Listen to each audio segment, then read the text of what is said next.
Hi guys and welcome to the pairs recap video. As you can see, I've got no puzzles on hand to show because the only two copies that we had with Donna Louise I let her take home because that's how much I love her. But anyway, I wanted to use this opportunity to show you other things that I got at the competition, you know, because the individual recap was so long I didn't want to put it into there. So I kind of divided what I'm going to show you in each video. So this one has the things that I got there, and then also there is still a puzzle. There's gonna be teams recap. You're gonna be able to see all the signatures that I got. So yeah, just the one quick thing.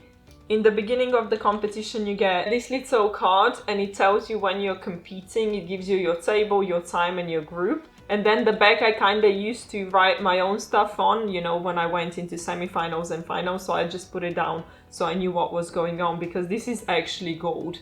I'm not even kidding, but I didn't even have to think about when I'm competing. I would just check and I'm like, oh, okay. And I didn't have a worry in the world. But anyway, as you can see, I need to be slow at moving there because it can be quite loud. But I collected a lot of pins. I'm so happy with that. Like, I had my own as well. I showed them to you, I think, before I left.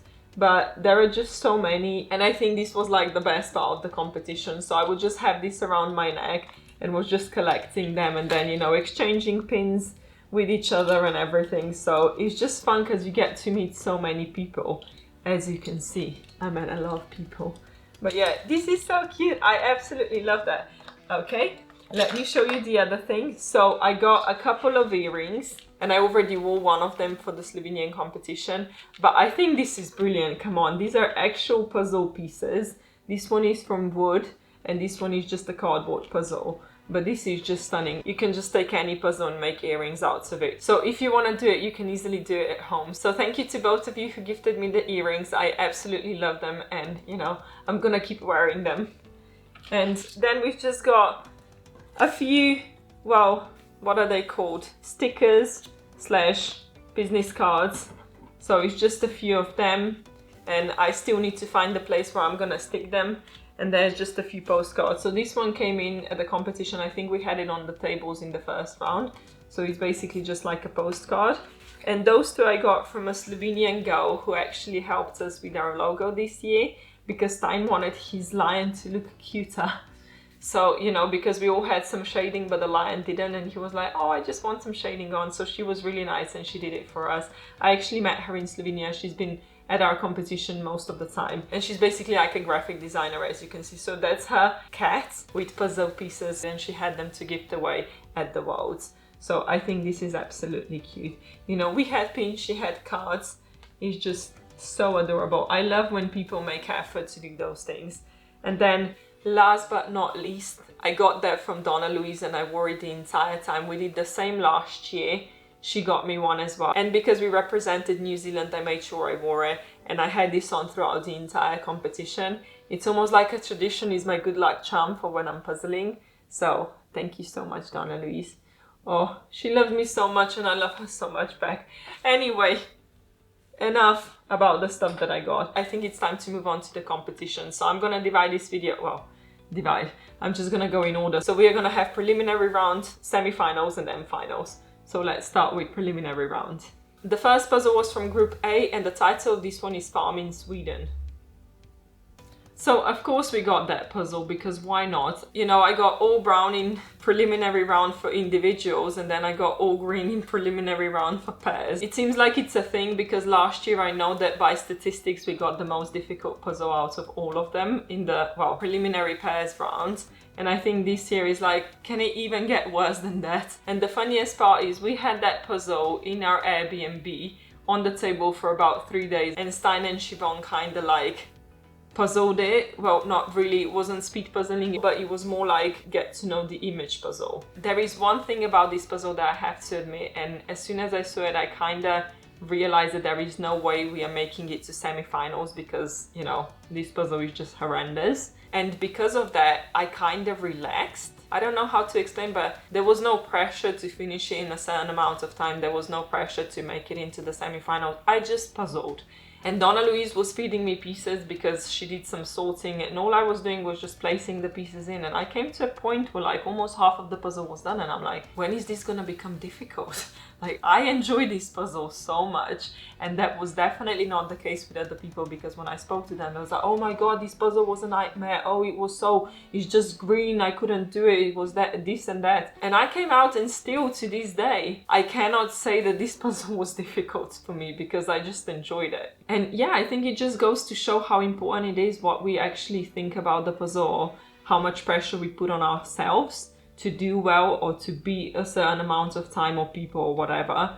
And because I didn't have any of that pressure, I just enjoyed the puzzling so much more. And that actually really helped, because I did that puzzle before going into like the finals, the individual finals, and it was really helpful because I could change my mentality for the finals puzzle.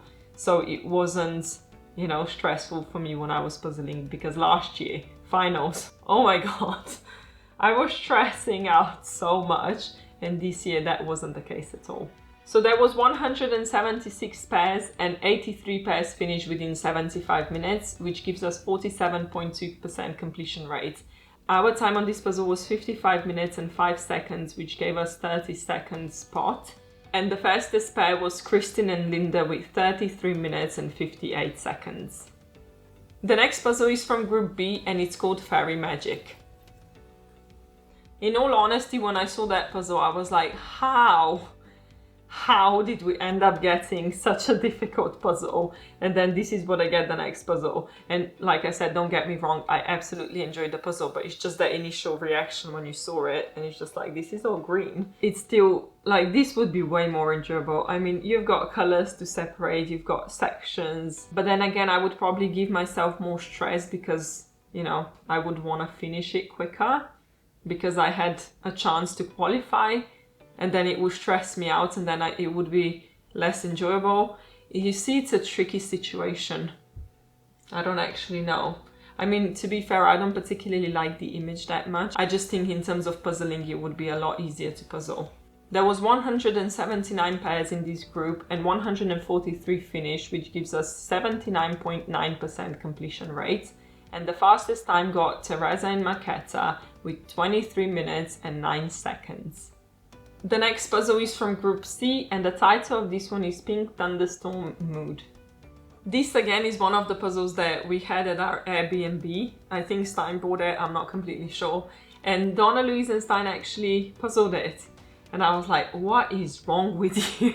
I think Donna Louise puzzled that puzzle as preparation for her individual puzzle, because she said, if I do the most difficult puzzle I can find with the worst lights and everything, like horrible conditions, then whatever I get at the competition is gonna be easier than that. And in a way, I kind of agree with her. I absolutely do agree with her. But for me, it's like, I would prefer to puzzle an easy puzzle and get my mojo up, if that makes sense. So yeah, she actually puzzled that puzzle. So when I saw it, it wasn't actually too bad. So I had my teammate Siobhan and Stein in this group as well, and I was commentating when this was all happening, which was really cool because I got to see the entire competition and also cheer for them as well. So that was something that I really enjoyed doing. I absolutely loved commentating. It's just that one thing that gives you a little extra. I've done it last year, I've done it this year, so you know, I hope I get to do it next year as well. So Stein and Siobhan finished with 54 minutes and 23 seconds, which placed them 41st. We had 180 pairs in this round and 80 pairs finished, which gives us 44.4% completion rate. And the fastest time for this puzzle had Natalia and Victor with 29 minutes and 10 seconds. The last preliminary pairs puzzle is called Brunch Crunch. Okay, when I saw this puzzle being pulled out of the bag, I was like, are you kidding me? I mean, seriously, this would be an individual puzzle. Donna Louise and I did this puzzle as a practice. You know how I said she likes to do difficult puzzles and I like to do easy puzzles? Well, I won. So we did Brunch Crunch. Literally, this was the only practice puzzle we've done as pairs. You know, since last year, basically after the competition, we didn't puzzle at all. So this was the only puzzle we did literally the night before the competition. And I think we had about 32 minutes on it. I'm not completely sure what the time was, but when we check the results, we would basically qualify with that time as well. And yeah, I just think, honestly, this was such an easy puzzle. I think it should be done as an individual puzzle. I mean, they could just swap, I don't know, the Spy Family and the Sunset in Copenhagen that I had. They could swap those two with Brunch Crunch and Fairy Magic easily. Because I don't know. I mean, I can see from a point that maybe those puzzles would be really difficult for pairs because you can't really divide them. But still, I mean, they were difficult for individuals. So I don't know. Anyway, there was 186 pairs and 154 of them finished, which gives us 82.8% completion rate. And the fastest time had Alejandro and Gisela with 20 minutes and 12 seconds. I mean, seriously, 20 minutes for a puzzle. Oh god, that's fast. But anyway, the statistic shows us that Brunch Crunch was definitely the easiest puzzle. Then we had the Fairy Magic. Then the third one comes Farm in Sweden, and then the Thunderstorm as the fourth one. But in all honesty, like, lights help a lot, or they can make stuff a lot more difficult. So I think that there might be a chance that if Thunderstorm was actually done during the day, as opposed to, you know, in the evening, that the Farm in Sweden would end up being the hardest puzzle. I don't know. I would have to check the statistic on my speed puzzling or something, because I just feel like the light can make a lot of difference. And I still think that when I look at them, Farm in Sweden looks a lot more difficult than the Thunderstorm one. I don't know. You just all green. Anyway, let's move on to the semi-final puzzles now. The first semi-final puzzle is called World Travel Pinboard. Okay, anyone who knows me, you know that I absolutely hated that puzzle. I mean, I don't know. It's just one of the puzzles that you can't really collect pieces and just puzzle in your lap, which is what I tend to do a lot. It's one of the puzzles where you kind of have to pick and place, which is what Donna Louise excels at. So I was really happy that I was paired up with her because, wow, she saved my butt. That's all I'm gonna say, because you see, puzzle like that makes me more frustrated, I think, because I have to rely on the picture a lot, which I'm not used to doing. So yeah, it definitely wasn't my best performance, I'm not gonna lie, but I still absolutely enjoyed puzzling. There was definitely more pressure on me because I felt like, oh, we need to do good, we need to qualify and all of that, which I didn't have in the first round. And I think that took a little bit of joy away from puzzling. But at the end of the day, it's still puzzling. It was puzzling with Donna Louise, so I still absolutely enjoyed it. So our time was 38 minutes and 58 seconds. So we ended up 92nd and we did not qualify. I mean, can you imagine how fast the competition is? We literally got 39 minutes on a puzzle and it wasn't enough for us to qualify. I mean, that's insane. It's just mind-blowing. But anyway, there was a little bit of mistake on that puzzle, which, I mean, it kind of threw me off because I don't normally look at the picture, but I had to with this puzzle. So I was angry with Donna Louise in the beginning. I was like, why did you place this here? It doesn't go here. Like, did you not see the image? It doesn't go here. And it was like the image was wrong. But it was just like one photograph. I think they changed it because there was like, they wanted to have beach in Spain and they printed the wrong box. I don't know what it was, but anyway, definitely threw us off a little because we didn't really know what we were looking for. But I was just happy that we finished. Like, I absolutely enjoyed puzzling with her. There was 178 pairs and 176 finish, which gives us 98.9% completion rate. And the fastest time for this one had Melissa and Hannah with 23 minutes and 9 seconds. And the second semi-final puzzle was called Bavarian Romance. As soon as I saw this puzzle, I was like, are you kidding me? It's like, why do I always keep getting the more difficult puzzles? It's like I'm cursed.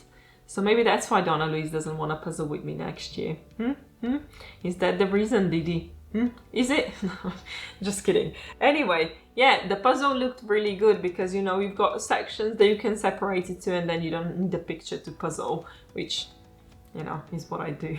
Overall, I think I was really happy with the puzzle choices, but I was a bit shocked that there was no circle puzzles this year because I think last year when we got them, everyone was practicing circle puzzles because we were really sure that we are gonna get it. And when we didn't get them for individuals, I was like, okay, maybe for pairs.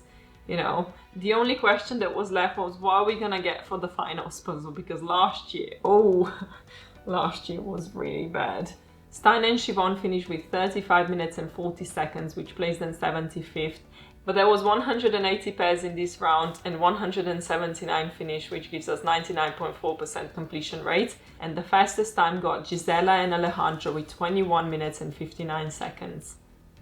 In terms of difficulty, I think the puzzles were very much equal. In one round, 2 pairs didn't finish. In the second round, I think 1 pair didn't finish. So as far as I'm concerned, that's basically same. But it's just 2 very different puzzles. And it's interesting because one of them I would love to do, the other one I was like, meh.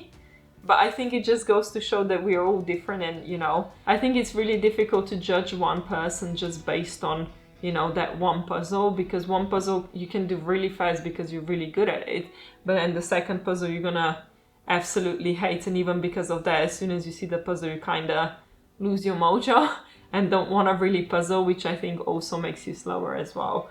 But yeah, let's move on to the finals puzzle. The finals puzzle was a 1,000-piece puzzle, and the title of this one was Valladolid. I have to say that as soon as this puzzle came out, I absolutely loved it. You know, this was the time when I was like, why didn't we get this puzzle last year? I mean, it's so enjoyable. It makes so much sense with the competition. It's basically like a memorabilia. Like, not just the puzzle itself, like the image and everything. It's basically done for the world. And I absolutely loved it. I think it was really nice to see all the pairs enjoyed it. But I remember that everyone finished before the time ran out because we had like a big break in between. So I was like, okay, I think it was really good. And I think it's so fun to see when people actually enjoy the puzzle. Because last year, I mean, to be fair, I enjoyed it so much. But as soon as I opened it, I was like, there is no way we are going to finish that in 2 hours.